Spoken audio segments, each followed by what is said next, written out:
भैया के साली जी पट जइबू का तनी सची खइबू त घट जइबू का ये सोना।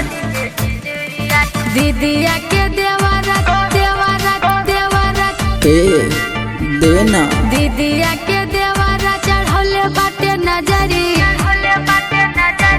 चोली के चिजुरिया ए ना चोली के चिजुरिया देना चोली के चिजुरिया छिखल चाहे जबरी।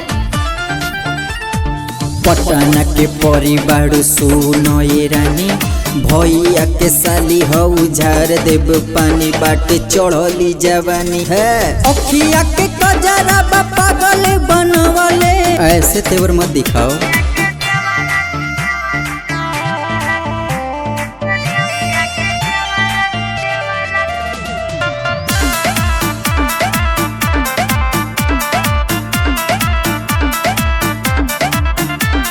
सोनावा के पानी बाटे तहरा पर चढ़ल लेवे खातिर कबे से बानी हम अड़ले बाबू।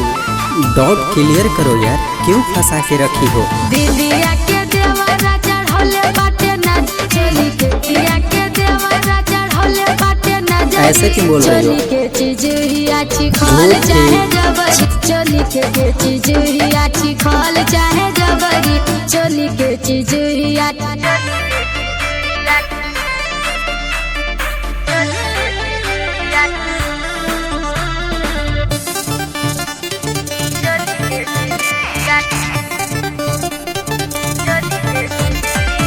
उठावा लगेला रह सीला ये सीला मन करे ले जाई दिल्ली लाल किला काहे तड़ पावेलू हो सोना कम हेयर यार मुडी गरे माव नहीं हमारा के सोना दे दे न सुने अपन सुन न कोना। चोली के चिजुरिया छिखल चाहे जबरी चोली के चिजुरिया